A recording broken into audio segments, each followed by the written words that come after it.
हम मोहन यादव की वजह से आपको बता दें, मोहन यादव अब धीरे धीरे यूपी में सक्रिय होंगे और बीजेपी कहीं ना कहीं यादव बाहुल क्षेत्रों में, चाहे वो आजमगढ़ हो, मैनपुरी हो, चाहे तमाम इलाके हैं यादव बाहुल क्षेत्र है, फिरोजाबाद है, जहां पर यादव वोटरों की संख्या, वहां उनसे चुनाव प्रचार में उनका इस्तेमाल करेगी। और इसीलिए कहीं ना कहीं अखिलेश यादव का जो ट्वीट है वो इशारा कर रहा है कि टेंशन में आ गए। हमारे साथ तमाम मेहमान, जल्दी से परिचय करा दूं। संजय चौधरी बीजेपी तरफ से, आलोक त्रिपाठी सपा की तरफ से, सुशील पासी जी हमारे साथ कांग्रेस तरफ से, जैनेन्द्र जी हमारे साथ है सुभाष पाक तरफ से, अरविंद जैतलिया के हमारे साथ राजनीतिक विश्लेषक। आपने सुना होगा, संजय जी मैं आपसे जवाब लूंगा, आपने सुना होगा, तमाम लोगों को सुन भी लिया होगा, लेकिन मैं पहले पासी जी से एक छोटा सा सवाल पूछ लूं, फिर मैं संजय जी आपसे जवाब लूंगा। पासी साहब आप बता दीजिए, समाजवादी पार्टी में लगता है कि यादव या मुलायम फैमिली के अलावा कोई मुख्यमंत्री बन सकता है?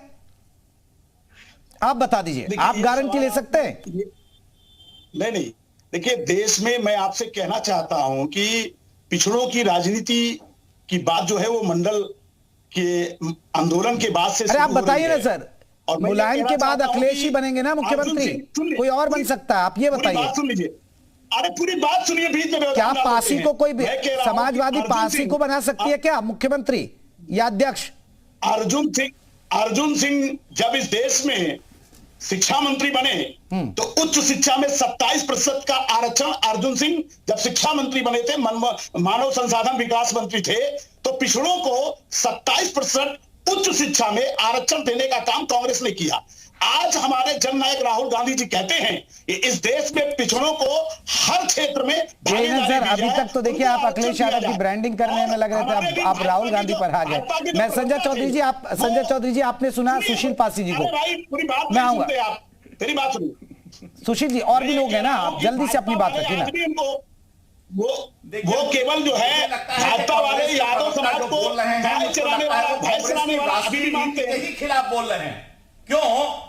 क्योंकि इनकी पार्टी कहती है कि जातिगत जनगणना होनी चाहिए। आलोक जी आ रहा हूं। राष्ट्रीय अध्यक्ष रहे राहुल गांधी लोकसभा में बैठकर कहते हैं कि इतने सेक्रेटरीज इस जाति के थे, तो जो सेक्रेटरीज की भी जाति देखते हैं वो कांग्रेस पार्टी के प्रवक्ता आज प्रवचन इस आधार पर दे रहे हैं कि वो सारे जो राजनेता हैं वो सारे समाज के नेता हैं।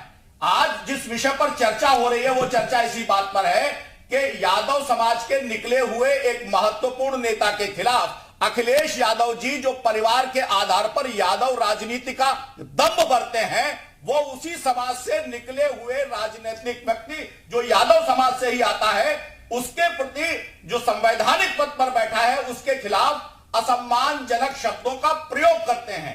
और मैंने पहले भी कहा था कि ये उनकी नीति है, नियत है, सिद्धांत है, संस्कार। भाई ऑडियो दीजिएगा, मुझे कम आ रहा है कि अपने समाज से निकले हुए व्यक्ति के खिलाफ भी वे असम्मानजनक व्यवहार करते हैं। वो पिता से लेकर भाई तक, वो चाचा से लेकर बहू तक, और वो मुझको लगता है कि दूसरे राज्य के मुख्यमंत्री के प्रति भी जो संवेदनशील हैं उनके प्रति भी असम्मान का जो शब्द है। ठीक है आलोक जी जवाब देंगे आपकी बात का। संजय जी रुकिएगा, आलोक जी कुछ कहना चाह रहे हैं। आलोक त्रिपाठी, डूब गई जो उन्हीं अखिलेश यादव की अपनी कॉन्स्टिट्यूंसी थी, अब वहां हार का डर और सता रहा है। इसीलिए भारतीय जनता पार्टी के यशस्वी नेतृत्व के खिलाफ। ठीक है संजय जी, बात हो गई आपकी। आलोक त्रिपाठी, गरीबों के बीच से आता है, बहुत निम्न वर्ग से उठकर आज नेतृत्व। आलोक जी उसके प्रति ये ऐसे असंवेदनशील गलत तथ्य रख रहे हैं, गलत व्यवहार कर रहे हैं, तो मुझे लगता है इससे बचना चाहिए। चौधरी साहब को निश्चित रूप से मैं फिर कह रहा हूं इनके खिलाफ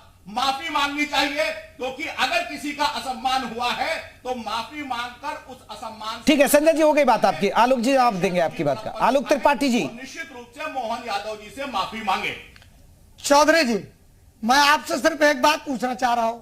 आप बहुत देर से एक बात बताए जा रहे हैं कि आदरणीय अखिलेश यादव जी ने बहुत बड़ा अपमान कर दिया मोहन यादव जी का। मैं सिर्फ इतना आपसे पूछना चाहता हूं, जब आप संजय चौधरी जी को भी रखे ना, आपके प्रधानमंत्री, इस देश के प्रधानमंत्री और भारतीय जनता पार्टी के प्रधानमंत्री ने लगातार दीदी और दीदी कर करके जो ओछी मानसिकता, फिर वही बात, गलत बात ना बोलिए। आप लफंदों की तरह मंच से दीदी कहना नहीं, दीदी और दीदी आप असम्मान करने तरीके से, और आपने कांग्रेस की राष्ट्रीय अध्यक्षा के खिलाफ आपने जर्सी का, आपने नेताजी के खिलाफ आपने क्या क्या नहीं किया, आपके कुकर्म आप सामने आ गए। अब आप अभी नहीं कोई बेचैनी नहीं है, बेचैनी आपकी है, आपकी जमीन डूब चुकी है, आपकी जमीन डूब चुकी है महोदय, आपकी नहीं, बीच में नहीं गलत चला जा रहा है, लोकतंत्र नहीं, आप गलत कर रहे हैं, आप अपनी बात करिए। अरे वाह भाई वाह, अब आपको चिंता नहीं हो रही है, आपको चिंता लगता है। अरे अब चौधरी जी धैर्यता से, चौधरी जी धैर्यता से सुनिए। अरे चौधरी जी आप में धैर्यता है, आप बुजुर्ग हैं, आप धैर्यता से सुनिए तो जाओ, आपको जवाब दे रहा हूं ना, आप धैर्यता से सुनिए ना। आपने राष्ट्रीय अध्यक्ष कांग्रेस की आपने जर्सी गाय कहा, यह आपकी बहुत अच्छी मानसिकता थी, आपके प्रधानमंत्री जी ने कहा, आपके गृह मंत्री ने कहा, और आपको बता दे रहा हूं, आप कह रहे हैं यादव के खिलाफ आपने बिगुल फूका था 2014 में, 46 में 56 एसडीएम बता रहे थे आपने यादव के खिलाफ देवरिया में जहर उगला, आपने यादवों के खिलाफ जौनपुर में जहर उगला, आपने यादवों के खिलाफ बलिया में जहर उगला, आपने तमाम इनकाउंटर कराए, तमाम नए बच्चों के इनकाउंटर कराए, अपराधियों के इनकाउंटर कराए, भूमाफियाओं के इनकाउंटर कराए, माफियाओं के। और मुझको लगता है अपराधियों को अगर जाति के आधार पर देखेंगे तो यही होगा, अपराधी कोई भी हो, यादव हो, पिछड़ा हो, अगड़ा हो, ठीक है संजय जी हो गए, आलोक जी हो गई बात आपकी। जयंत जी एक बड़ा सवाल, आप तो देखिए आप समाजवादी पार्टी के साथ रहकर आए, आपको लगता है कि क्या समाजवादी पार्टी में पिछड़े दलितों की जगह है, अनुसूचित जाति की जगह है? क्योंकि ये तो फैक्टर लाते हैं, भी आप पीढ़ी की बात कर रहे हैं ये लोग। जयेंद्र जी देखिए, मुझे लास्ट का कुछ पोर्शन समझ में नहीं आया, सुनाई नहीं दिया, लेकिन मैं फिर भी जवाब दे देता हूं कि समाजवादी पार्टी ने जिसके साथ भी रही है उसके साथ छल किया है, चाहे वो बसपा हो, कुछ दिनों बाद अलग हो गई थी, आपने देखा होगा 2019 के जो लोकसभा चुनाव लड़े थे उसके बाद अलग हो गई और दोबारा बहन जी के ऊपर लांछन लगाने लगी। कांग्रेस के साथ 2017 में चुनाव लड़ी, 2017 के बाद अलग हुई कांग्रेस से और कांग्रेस के ऊपर लांछन लगाने लगी। आपने देखा होगा प्रेसपा जो थी सेपाल जी की पार्टी, उनके साथ चुनाव जरूर लड़ा लेकिन उनको एक भी सीट नहीं दी, तो चाचा जी का कितना सम्मान था ये आपने देख लिया। साथ में उनको एक पत्र लिखा गया जो कि हमारी पार्टी को भी लिखा गया कि आपको जहां जाना है वहां जाने के लिए स्वतंत्र है। तो आप देखिए कैसे उनको अलग कर दिया गया। हमारी पार्टी के साथ थे, हम भी पिछड़ों की पार्टी कहलाते हैं, लेकिन हम सभी की पार्टी है, केवल पिछड़ों की नहीं है, लेकिन हमारी पार्टी को भी अलग कर दिया गया। बहन पल्लवी पटेल ने साफ ही कर दिया है 2 दिन पहले। मैं आपको एक छोटा सा एग्जांपल देता हूं, कपिल सिब्बल जी को इन्होंने राज्यसभा भेजा, जो अर्जुन सिंह ने उच्च शिक्षा में आरक्षण का बिल लाया था 27% का, उस आरक्षण बिल को फाड़ने का काम किया था और उसका विरोध किया था कपिल सिब्बल जी ने, तो उनको राज्यसभा भेजा। ये पिछड़ी विरोधी मानसिकता नहीं तो और क्या है। आप दलित विरोधी मानसिकता की बात देखना चाहेंगे तो मैं आपको एग्जाम्पल देता हूं कि जो प्रमोशन में आरक्षण था उसको खत्म करने का काम किया और 2 लाख राज्य कर्मियों को रिवर्ट बैक किया गया। आप चाहे इनका जो पीडीए का अल्पसंख्यक है उनकी जमीनों पर कब्जा किया गया जौहर यूनिवर्सिटी बनाने के दौरान, और जो 89 केस चल रहे हैं उसमें से आधे से ज्यादा जवाब ले लेता हूं। डाले उनकी जमीनों पर कब्जा किया गया। आपको ये बोल रहे हैं कि आप धोखा करते हैं, छल करते हैं समाजवादी पार्टी। जैनन जी उस पार्टी से जो आपके दोस्त भी रहे, आलोक त्रिपाठी जी। मैं इनसे कह रहा हूं, ये कह रहे हैं हमने धोखा किया। जब हमारे पास ये दल में गठबंधन करने आए थे, कम से कम 10 नेताओं के साथ, कभी आदरणीय शिवपाल जी के साथ, कभी एमआईएम के असदुद्दीन ओवैसी के साथ, कभी कांग्रेस के साथ, कभी बहन जी के साथ, ये खुद ने इनको डिसाइड था कि इनको चुनाव लड़ना का। और जब हमारे यहाँ आए तो इन्होंने आदरणीय प्रधानमंत्री जी के खिलाफ, उत्तर प्रदेश के मुख्यमंत्री जी के खिलाफ कितने अपमान शब्दों का इस्तेमाल किया और 1-1 घंटे इनके राष्ट्रीय अध्यक्ष ने भाषण दिया।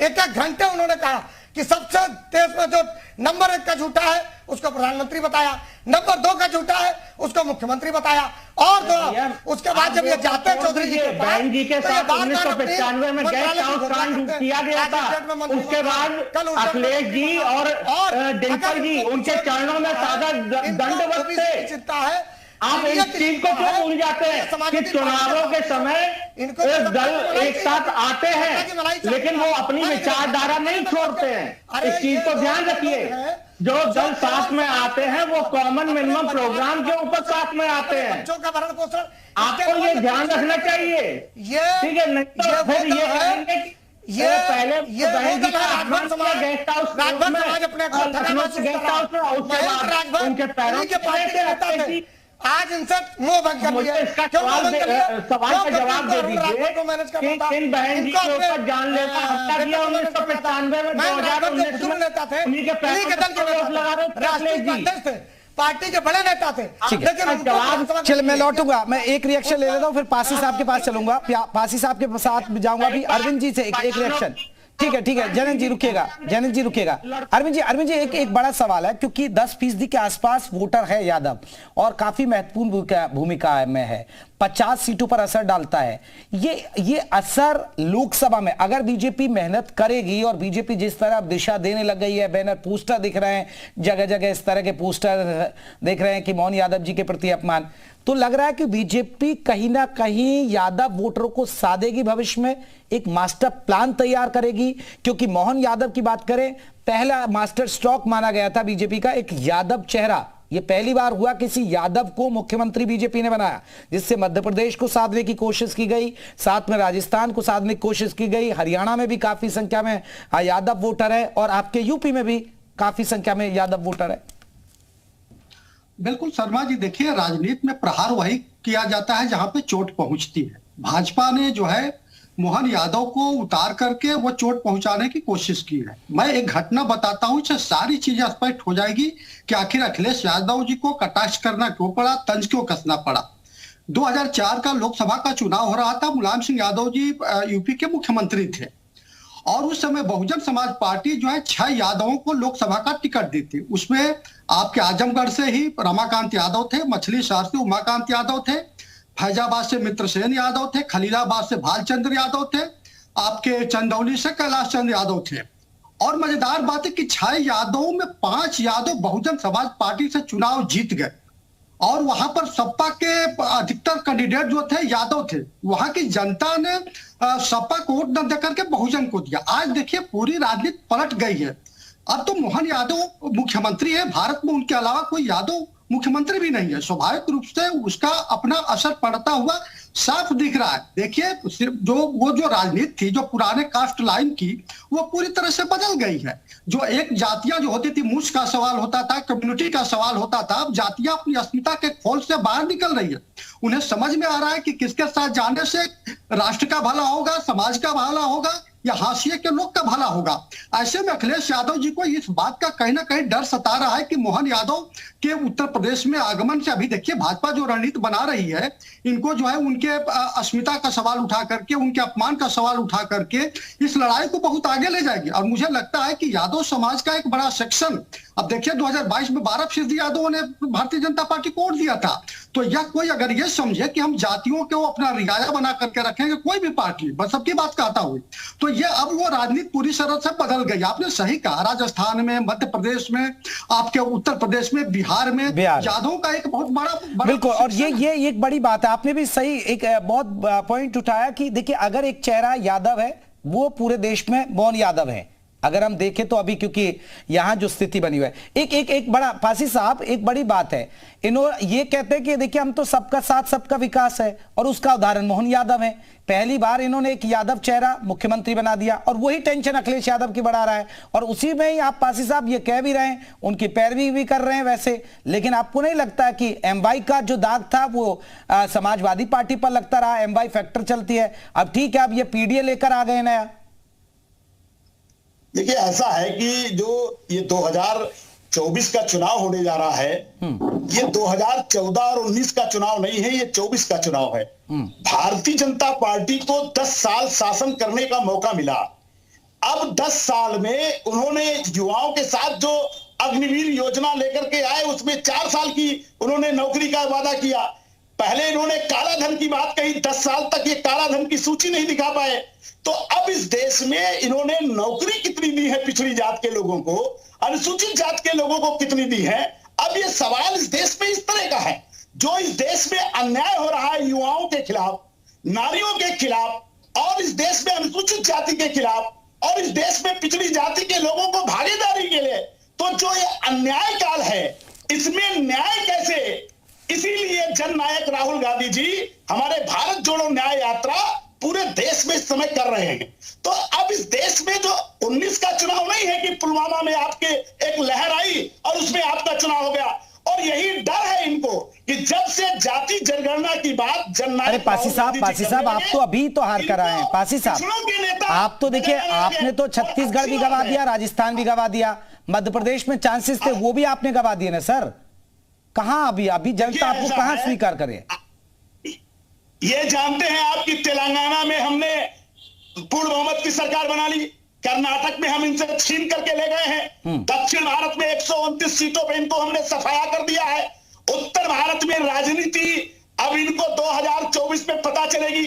और यही कारण है कि जब ये घोसी का चुनाव हार गए तब इनको लगा कि उत्तर प्रदेश की राजनीति में जब तक ये दलितों और पिछड़ों को भागीदारी की बात नहीं करेंगे। आज मोहन यादव को अगर मध्य प्रदेश का इन्होंने मुख्यमंत्री बनाया तो वो भी जननायक राहुल गांधी के कारण बनाया, और आज अगर उत्तर प्रदेश में वो आ रहे हैं तो अखिलेश यादव के कारण आ रहे हैं। ठीक है, ये तो पासी जी आप दो तरफा बात कर रहे हैं। कभी कह रहे हैं कि जाति की बात नहीं होनी चाहिए, अब कह रहे हैं कि देखिए अब ये जातियों को साध रही है बीजेपी। चौधरी साहब जवाब देंगे। चौधरी साहब पासी जी की बात का जवाब। जी क्या कह रहे हैं? पासी जी की बात का संजय चौधरी देंगे आपकी बात का जवाब। जी, एकमात्र यादव समाज के नुमाइंदे मोहन यादव जी मुख्यमंत्री हैं, और उसका असर हमने देखा है कि अभी बिहार के अंदर जब मतदान हुआ तो राजद का भी जो विधायक एक यादव समाज के थे उन्होंने एनडीए के पक्ष में वोट दिया।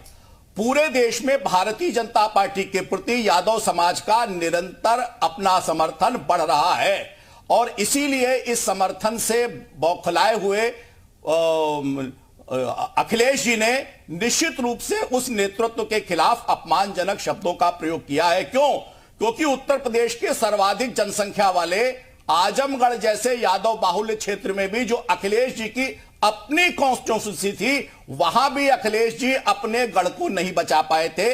भारतीय जनता पार्टी का यह नेतृत्व अपने आदर्श के हिसाब से यादव समाज में संजय जी पासी जी कह रहे हैं कि कांग्रेस की जो न्याय यात्रा चल रही है, राहुल गांधी की न्याय यात्रा चल रही है, उसकी वजह से आप जातियों को तरजीह दे रहे हैं। के प्रति इस प्रकार का असंवेदनशील रवैया अपनाया है, अपमानजनक व्यवहार किया है। अगर वो इसके लिए अपमान के प्रति क्षमा मांगते हैं तो मुझको लगता है कि वो निश्चित रूप से वो एक अच्छे आदमी की तरह दिखाई दे सकते हैं। नहीं, चौधरी साहब पासी जी कह रहे हैं कि कांग्रेस से डरी हुई है, कांग्रेस की यात्रा से डरी हुई है बीजेपी।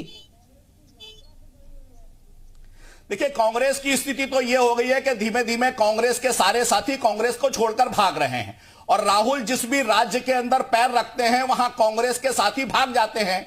हमने पश्चिम बंगाल में जब वो आए राहुल गांधी तो ममता जी उनके साथ चली गई, उनसे हट गई। जब बिहार में आए तो नीतीश कुमार जी उनसे हट गए। जब उत्तर प्रदेश में आ रहे थे तो लोकदल उनसे दूर हो गया। अब आगे जाने वाले हैं तो महाराष्ट्र में हमने देखा है कैसे उनके पूर्व मुख्यमंत्री उनसे अलग हुए जा रहे हैं। कश्मीर में हम देख रहे हैं कि फारूक अब्दुल्ला उनको टाटा बाय बाय कह रहे हैं। तो अखिलेश जी का साथी गठबंधन, राहुल गांधी, इन सब की स्थिति सबको पता है। ममता जी ने कहा है कि 40 सीट भी आ जाएं तो कांग्रेस की बहुत बड़ी शक्ति होगी। मुझको लगता है साथी ही इनको आईना दिखा रहे हैं, आगे भी दिखाएंगे देश को। राहुल गांधी से मैं इस पर जवाब लूंगा। संजय जी एक जवाब आपसे छोटा सा, क्या बीजेपी अब इसे बड़ा मुद्दा बना रही है? और जो अखिलेश यादव ने कहा बदपुतली बनाना है, जो मोहन यादव को इशारों में बदपुतली कहा, किसी के इशारे पर काम करते हैं, क्या बीजेपी अब इसे एक बड़ा मुद्दा बनाएगी? नहीं, निश्चित रूप से। जो देखिए यह बात केवल हम नहीं कह रहे हैं, इनके साथी कह रहे हैं। आखिर स्वामी प्रसाद मौर्य क्या कह रहे हैं, आखिर पल्लवी पटेल क्या कह रही हैं? वो कह रही हैं कि जो इनकी नीति है, जिसके लिए ये बात करते हैं, जिसका ये दिखावा करते हैं, उसके प्रति ही अपनी लड़ाई नहीं लड़ते हैं, उसके लिए खड़े नहीं होते हैं, उनको विषयों को नहीं उठाते हैं, तो निश्चित रूप से यादव समाज का इस समय देश में जो सबसे बड़ा नेतृत्व है उसके प्रति असम्मानजनक शब्दों का प्रयोग करने को हम एक बड़ा मुद्दा। आलोक जी सुना आपने, आलोक त्रिपाठी जी, बीजेपी एक बड़ा मुद्दा बनाएगी, या तो माफी मांगिए, बड़ा मुद्दा बनेगा ये फिर, और आपकी टेंशन बढ़ेगी क्योंकि यादव वोट पर बीजेपी की अब नजर है। शर्मा जी मुझे एक बात पे बड़ा मतलब हमारे साथी प्रवक्ता भाजपा के बोल रहे थे मुद्दा बनाएंगे। मैं इनसे एक बात पूछ रहा हूं, एक मुद्दा इन्होंने और बनाया था जब इन्होंने यादव समाज को गली गली चौराहे चौराहे और मोहल्ले मोहल्ले गांव गांव घर घर गाली दी थी, जब ये कह रहे थे कि यादव समाज को ही नौकरी दी जा रही है, जब ये कह रहे थे कि अखिलेश जी ने सारे पिछड़ों का हक खा लिया, अखिलेश जी ने अपने समाज में नौकरियां बांटने के लिए रेवड़िया की तरह नौकरी बांट दी, सब यादव समाज को दे दिया। यादव समाज के जब इनकाउंटर हो रहे थे, यादव समाज के लोगों को जब मारा जा रहा था, काटा जा रहा था, लगातार पिछले 7 साल से यादव समाज के प्रति जिस तरीके का भाजपा का रवैया रहा उससे इनकी चिंता की लकीरें दिख रही। एक बात, दूसरी बात, अगर ये 24 में 400 पार है, अगर ये अखिलेश यादव जी से डरे नहीं है उत्तर प्रदेश में, अगर ये लालू जी से बिहार में डरे नहीं है, अगर ये कांग्रेस से डरे नहीं है, तो फिर मुझे एक बात बताइए, ये बार बार कभी यादव समाज, कभी जाटलैंड में, कभी नीतीश जी को, कभी हेमंत सोरेन जी को, एक आदिवासी समाज के यशस्वी मुख्यमंत्री को आपने जेल भिजवा दिया, आपने उसके बहुमत को रोकाने का काम किया। जब आप वहां नहीं जीत पाए तो फाइनली आपको हार माननी पड़ी, नीतीश जी को आप लेके गए, 4 दिन एक्स्ट्रा टाइम दिया। आप पूरी तरीके से 2024 की लड़ाई पहले ही हारे हुए हैं। राम जी ने, चलिए ठीक है, मैं एक आखिरी रिएक्शन अरविंद जी, एक आखिरी, अगर हम कंक्लूजन देखें कि यादव वर्सेस यादव, क्या वाकई में लग रहा है कि ये होगा और बीजेपी ऐसा करेगी? बिल्कुल शर्मा जी, देखिए समंदर के कानून जहाजें तय नहीं करते हैं। इस देश की जो लोकतांत्रिक जनता है वो तय करती है कि किसके साथ जाए। स्वाभाविक रूप से एक वक्त था जब उत्तर प्रदेश जातियों का खौलता हुआ कुंड हुआ करता था, लेकिन 2014 के बाद जो है पूरी तरह से राजनीति बदल गई है। अब एस्पिरेशनल पॉलिटिक्स का जन्म हुआ है, डिलीवरी पॉलिटिक्स का जन्म हुआ है। जनता के हाथ में क्या जा रहा है। दूसरी चीज, आपने बिल्कुल सही कहा कि यादव बनाम यादव होना ही है। इसलिए होना है कि एक सेक्शन जो है कहीं ना कहीं जो अखिलेश यादव या उनकी जो सरकार रही है उससे उनकी नाराजगी रही है। स्वाभाविक रूप से उनको अपना एक विकल्प मिलता हुआ बिल्कुल। और देखिए अरविंद जी, अगर हम पिछले चुनावों में देखें तो बीजेपी की तरफ ओबीसी, दलित सबने देखा है, यादव उनसे छिटका था, तो कहीं ना कहीं मोहन यादव के सहारे वो साध रहे हैं और इसलिए कहीं ना कहीं अखिलेश यादव की टेंशन बढ़ भी रही है। आप सभी में